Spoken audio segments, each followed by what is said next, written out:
श्रोताओं नमस्कार, मैं हूं पुष्पा मिश्रा और हमारे साथ टेलीफोन लाइन पर जुड़ गई हैं विधिक सेवा प्राधिकरण वाराणसी की सचिव श्रीमती सुधा सिंह जी। सुधा सिंह जी का हम स्वागत कर रहे हैं। आप लंबे समय से महिलाओं की समस्या को दूर करने के लिए व्यक्तिगत प्रयास तो करती ही हैं, उनका प्रयास ये भी होता है कि हर महिला खुलकर समाज की मुख्य धारा से जुड़े और अपने जीवन को आसान बना सके। जीवन में छोटी छोटी मुश्किलें कभी बहुत बड़ा रूप धारण कर लेती हैं और इंसान भटकाव में आ जाता है।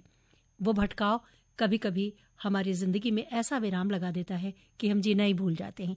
महिला शक्ति और नारी शक्ति जिसका हम हर कदम सम्मान करते हैं, उसी को ध्यान में रखते हुए आज हमने श्रीमती सुधा सिंह जी को अपने बीच टेलीफोन लाइन पर जोड़ा है। तो सबसे पहले हम आपका स्वागत कर रहे हैं आकाशवाणी वाराणसी परिवार की ओर से। सुधा जी, बहुत बहुत धन्यवाद। मैं सुधा सिंह, सचिव जिला विधिक सेवा प्राधिकरण वाराणसी। सबसे पहले अंतर्राष्ट्रीय महिला दिवस पर आप सभी को हार्दिक शुभकामनाएं देते हुए सभी को सादर प्रणाम करते हैं। और हम भी आप जैसी नारी शक्ति का सम्मान करते हैं और आपको सैल्यूट करते हैं कि आप जैसी महिलाएं हमारी नारी शक्ति को, महिला शक्ति को जागृत करने के लिए, जन जागरूकता के लिए दिन रात तत्पर हैं।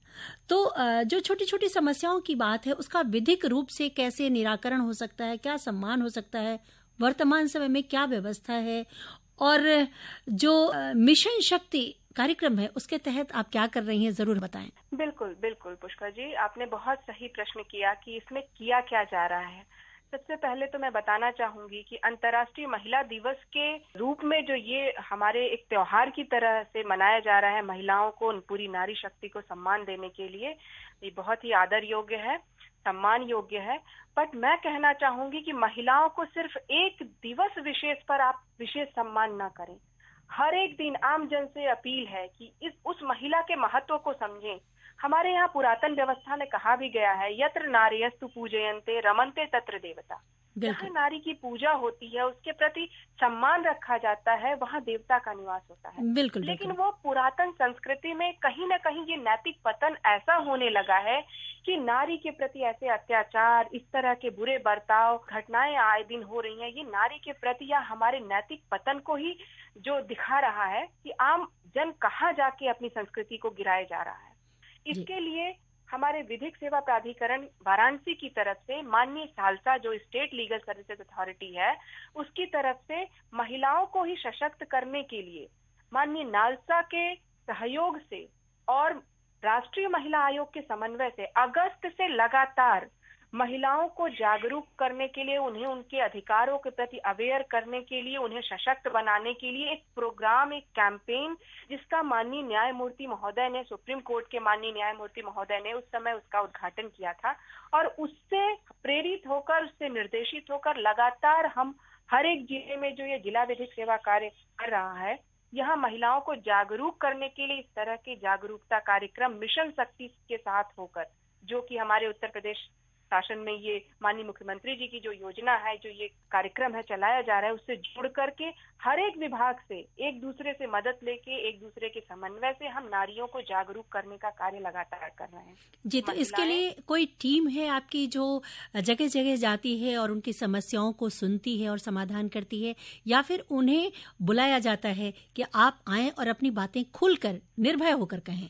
निर्भय होके करें। बिल्कुल सही आपने कहा कि ये निर्भयता उनमें कब आएगी, जब वो जानेंगी कि ये राइट भी उनके पास है। और ये राइट उन्हें पता कैसे होगा? जब हम जागरूकता कार्यक्रम के तहत जाकर उन्हें बताएंगे कि विधिक सेवा प्राधिकरण की तरफ से अगर वो आर्थिक रूप से अक्षम है तो उन्हें निःशुल्क अधिवक्ता, निःशुल्क वकील प्रोवाइड कराया जाएगा, जो उनके मैटर को आगे ले जाएगा और लड़ेगा। उनकी जो बातें हैं वो चाहे थाने में रखेगा, चाहे हमारे मीडिएशन सेंटर में रखेगा, या कोर्ट की कार्यवाही में रखेगा। जैसे पॉक्सो एक्ट, छोटी छोटी बच्चियों के साथ यौन हिंसा हो रही है, उन बच्चियों के साथ इस तरह के व्यवहार के बाद माता पिता पूरी तरह से टूट चुके होते हैं। उन्हें पता ही नहीं होता कि वो जाएं कहाँ, कैसे अपनी बात को आगे रखें। एक तो बच्ची का दुख है वो अलग, आर्थिक रूप से जो उनकी कमी है उसको लेके वो अलग झेलते हैं। तो हम जा करके ये कैंपेन लगा के उन्हें बता रहे हैं आम जन को कि ऐसा कार्यक्रम रखकर आपको बताया जा रहा है कि अगर इस तरह का कोई भी घटना जो पॉक्सो एक्ट के तहत या 302 के मामले, 376 के मामले, जिस तरह के भी अपराध हैं, हमारे पास पूरी लिस्ट है। उन अपराधों से जो पीड़ित व्यक्ति है या कोई पीड़िता है, उसके लिए क्षतिपूर्ति का भी हमारे यहाँ प्रावधान है कि उन्हें 1 लाख, 2 लाख, 3 लाख, जैसा जिसका मैटर है, जिसमें प्रेस्क्राइब्ड जो है, उनको 7 दिन के अंदर हमारी तरफ से दिया जा सकता है। रानी लक्ष्मीबाई सम्मान कोष से, महिला कल्याण विभाग से दिया जाता है, या वहां से अगर ना मिला तो हमारे विधिक सेवा प्राधिकरण की तरफ से यूपी कॉम्पनसेशन स्कीम 2014 की है।